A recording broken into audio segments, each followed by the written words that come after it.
ರೈತರೊಂದಿಗೆ ಕೃಷಿ ವಿಸ್ತರಣಾ ಕಾರ್ಯಕ್ರಮ. ಅಂತಿಮ ವರ್ಷದ ವಿದ್ಯಾರ್ಥಿಗಳ ಗ್ರಾಮೀಣ ಕೃಷಿ ಕಾರ್ಯಾನುಭವ. ಕೃಷಿ ವಿಶ್ವವಿದ್ಯಾನಿಲಯ ಅಂತಿಮ ವರ್ಷದ ವಿದ್ಯಾರ್ಥಿಗಳು ತಮ್ಮ ಗ್ರಾಮೀಣ ಕೃಷಿ ಕಾರ್ಯಾನುಭವ ಪಡೆಯುವ ಕಾರ್ಯಕ್ರಮದ ಅಡಿಯಲ್ಲಿ 13 ವಾರಗಳ ಕಾಲ ಮುಂಗಾರು ಹಂಗಾಮಿಗೆ ಸರಿ ಹೊಂದುವಂತೆ ರೈತ ಸಂಪರ್ಕ ಕೇಂದ್ರ ಮತ್ತು ಅದರ ವ್ಯಾಪ್ತಿಯಲ್ಲಿ ಬರುವ ಹಳ್ಳಿಗಳಲ್ಲಿ ರೈತರೊಂದಿಗೆ ಕೃಷಿ ವಿಸ್ತರಣಾ ಕಾರ್ಯಕ್ರಮಗಳನ್ನು ನಡೆಸಲು ನಿಯೋಜಿಸಲಾಗಿದೆ. ರಾಮನಗರ ಜಿಲ್ಲೆಯ ಮಾಗಡಿ ತಾಲೂಕಿನ ಕಸಬಾ ಹೋಬಳಿಯ ಉಚ್ಚ ಹನುಮೇಗೌಡನ ಪಾಳ್ಯ ಇಲ್ಲಿ ಕಾರ್ಯಕ್ರಮದ ಅಂಗವಾಗಿ ಸುಮಾರು 20 ವಿದ್ಯಾರ್ಥಿಗಳು ವಾಸವಿದ್ದು ರೈತರಿಂದ ಮಾಹಿತಿ ಪಡೆದು ಅವರ ಸಮಸ್ಯೆಗಳಿಗೆ ವಿಜ್ಞಾನಿಗಳ ಸಹಯೋಗದೊಂದಿಗೆ ಪರಿಹಾರ ನೀಡುತ್ತಿದ್ದಾರೆ.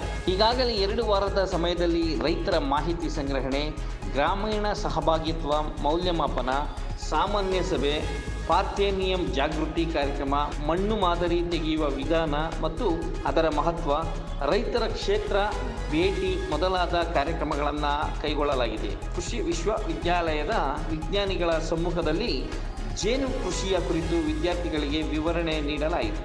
ಈ ಕಾರ್ಯಕ್ರಮದಲ್ಲಿ ರೇಷ್ಮೆ ಕೃಷಿ ಇಲಾಖೆಯ ಡಾಕ್ಟರ್ ವಿನೋದ KS, ಜೇನು ಕೃಷಿ ವಿಭಾಗದ ಡಾಕ್ಟರ್ ಶ್ವೇತಾ B, ಆಹಾರ ವಿಜ್ಞಾನ ಮತ್ತು ಪೌಷ್ಟಿಕಾಂಶ ಇಲಾಖೆಯ doctor Venna B, IABM institute of agri business ಮ್ಯಾನೇಜ್ಮೆಂಟ್ನಿಂದ ಡಾಕ್ಟರ್ ಮನೋಹರ್, ಡೈರಿ ಕಾರ್ಯದರ್ಶಿ ಶಿವರಾಮ್ ಮೊದಲಾದವರ ಜೊತೆಗೆ ಗ್ರಾಮದ ರೈತರು ಸಕ್ರಿಯವಾಗಿ ಭಾಗವಹಿಸಿದರು. ಕೆಲಸಗಾರ ನೊಣ, ರಾಣಿ ನೊಣ ಮತ್ತೆ ಗಂಡು ನೊಣ ಅಂತ ಇರುತ್ತೆ. ಅದರಲ್ಲಿ ರಾಣಿ ನೊಣ ಬಂದು ಮೊಟ್ಟೆ ಇಟ್ಟು ಮರಿಗಳು ಮಾಡಿ ತನ್ನ ಸಂತತಿಯನ್ನು ಜಾಸ್ತಿ ಮಾಡ್ಕೊಳ್ಳಿ. ಮಾತ್ರ ಏನಪ್ಪ ಅಂತಂದ್ರೆ ಕೆಲಸಗಾರ ನೊಣ. ಆ ಕೆಲಸಗಾರ ನೊಣ ಜೇನು ಸಂಗ್ರಹಣೆ ಮಾಡಿ ತನ್ನ ಕುಟುಂಬ ನಿರ್ವಹಣೆಗೆ ಅದು ಸಹಾಯ ಮಾಡುತ್ತೆ. ರಾಯಲ್ಗೊನೆ ಅಂತ ಹೇಳುತ್ತೆ. ರಾಯಲ್ಗೊನೆ ಅಂತ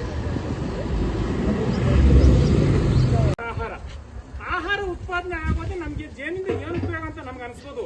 ಜೇನಿಂದ ಏನು ಉಪಯೋಗ ಅಂದ್ರೆ ಹೂವಿನಿಂದ ಹೂ ಕುಂತ್ಕೊಂಡ್ರೆ ಕಾಯಿ ಕಚ್ಚೋದು. ಇವತ್ತು ನಮ್ಮ ತೆಂಗಿನಕಾಯಿ ಹಣ್ಣಾಗ್ಲಿ, ಒಂದು ಅಡಿಕೆ ಹಣ್ಣಾಗ್ಲಿ, ಒಂದು